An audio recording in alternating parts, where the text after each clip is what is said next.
Assalamualaikum warahmatullahi wabarakatuh. Alhamdulillahirabbil alamin. Wassalatu wassalamu ala asyrafil anbiya'i wal mursalin wa ala alihi wa sahbihi ajma'in. Amma ba'du. Pertama-tama kita haturkan puja dan puji syukur kita kehadirat Allah Subhanahu wa taala yang telah memberikan kita nikmat berupa nikmat Islam serta nikmat sehat sehingga kita dapat berkumpul pada pertemuan kali ini. Sholawat serta salam kita haturkan kepada junjungan kita Nabi Agung, Nabi besar Nabi Muhammad SAW yang kelak kita nantikan syafaatnya di yaumul qiyamah nanti. Perkenalkan, nama saya Muhammad Rizky Firmansyah dari Prodi Pendidikan Guru Madrasah Ibtidaiyah Universitas Islam Negeri Sunan Ampel, Surabaya. Saya di sini ingin menyampaikan materi studi hadis mengenai kemampuan membedakan pengertian hadis, sunnah, khobar, dan athar serta struktur-struktur hadis. Materi pertama yang ingin saya sampaikan adalah pengertian hadis, sunnah, khobar, dan athar. Apabila teman-teman masih belum mengetahuinya, mari kita pelajari bersama-sama.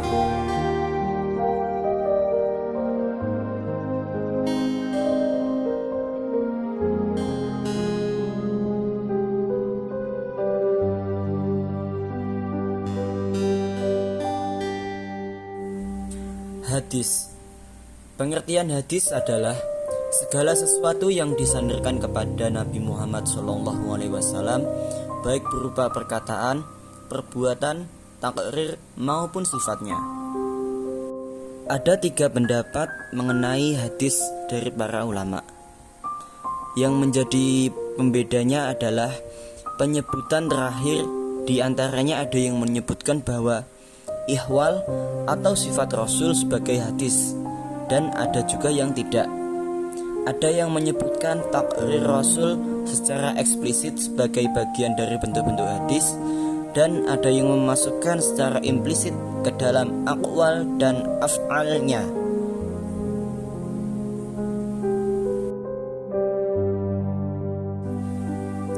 Pengertian sunnah. Menurut Ajaz Al-Khatib, bila kata sunnah ditetapkan ke dalam masalah hukum syarak, maka yang dimaksudkan dengan sunnah ialah segala sesuatu yang diperintahkan, dilarang, dan dianjurkan oleh Nabi, baik berupa perkataan maupun perbuatannya. Dengan demikian, apabila dalil hukum syarak disebutkan Alkitab dan As-Sunnah, maka yang dimaksudkannya adalah Al-Quran dan hadis. Hal tersebut berbeda dengan pengertian kebahasaan dalam Al-Quran. Kata sunnah mengacu pada arti ketetapan atau hukum Allah.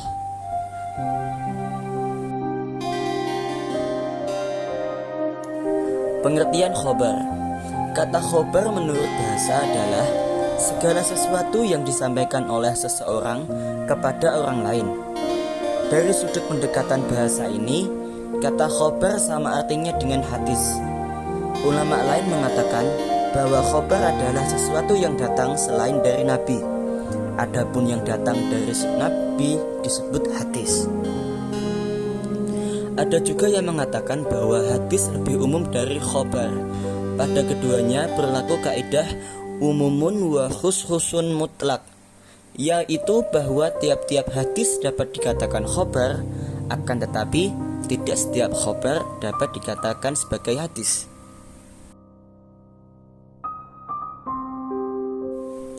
Kemudian pengertian asar. Asar menurut pendekatan bahasa juga sama artinya dengan khobar, hadis, dan sunnah. Sedangkan asar menurut istilah, di sini terjadi perbedaan pendapat di antara para ulama, yaitu jumhur ahli hadis mengatakan bahwa asar sama dengan khobar, yaitu sesuatu yang disandarkan kepada Nabi, sahabat, dan tabi'in. Sedangkan menurut ulama Khurasan bahwa asar untuk yang mauquf dan khobar untuk yang marfu'.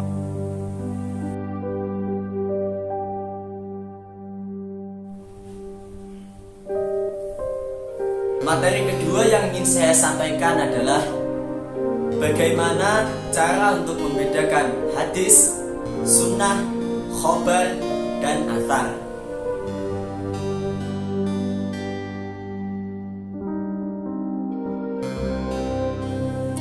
Perbedaan hadis dan sunnah. Menurut perspektif ahli hadis, hadis adalah sesuatu yang diriwayatkan dari Nabi Muhammad SAW setelah kenabiannya. Sedangkan sunnah, pengertiannya lebih menyeluruh dan lebih umum, karena sunnah juga mencakup perjalanan hidup Nabi Muhammad SAW sebelum kenabiannya dan setelah kenabiannya.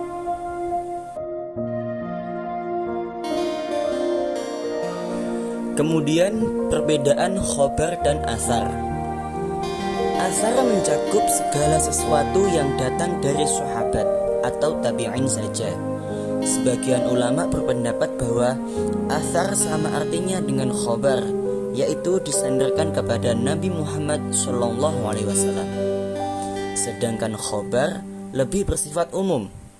Khobar dan hadis menurut sebagian ulama berpendapat bahwa khobar sebagai sesuatu yang berasal atau disandarkan kepada selain Nabi Muhammad SAW. Tetapi ulama yang lain mengatakan bahwa khobar lebih bersifat umum dibandingkan dengan hadis.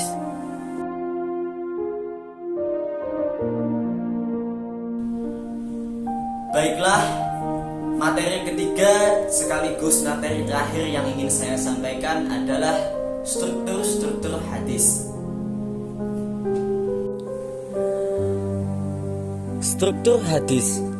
Struktur hadis dibagi menjadi 6, yaitu mukharij, perawi, perawi pertama, perawi terakhir, sanad, dan juga matan.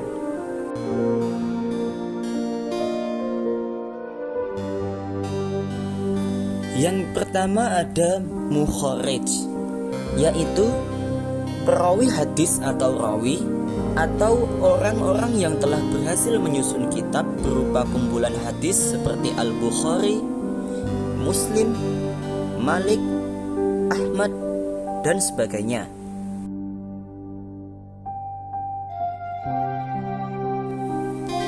Yang kedua ada perawi, yaitu orang yang meriwayatkan hadis akan tetapi tidak membukukannya.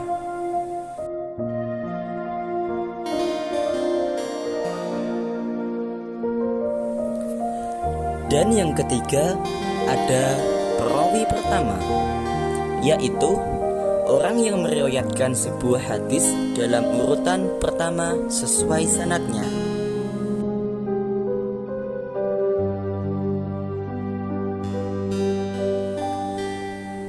Yang keempat ada perawi terakhir, yaitu orang yang meriwayatkan hadis yang berada di akhiran hadis tersebut.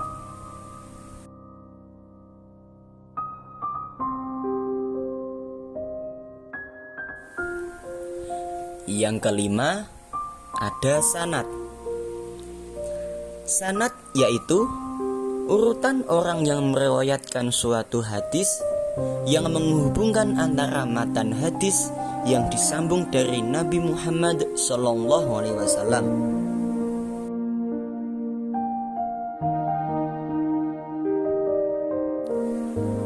Dan yang keenam dan yang terakhir adalah matan. Matan yaitu isi hadis atau lafal hadis itu sendiri.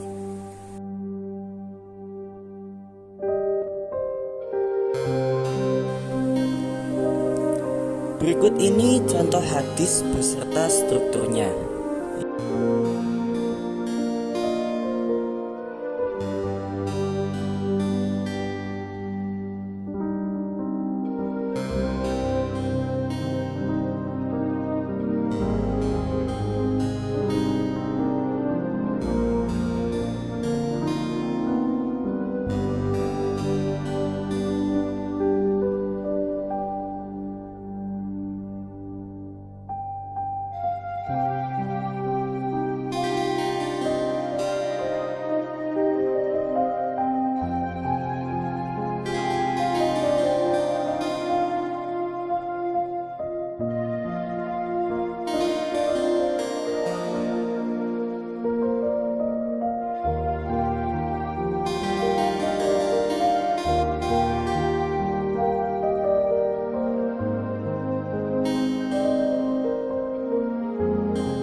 Demikian materi yang dapat saya sampaikan. Kurang lebihnya mohon maaf. Wassalamualaikum warahmatullahi wabarakatuh.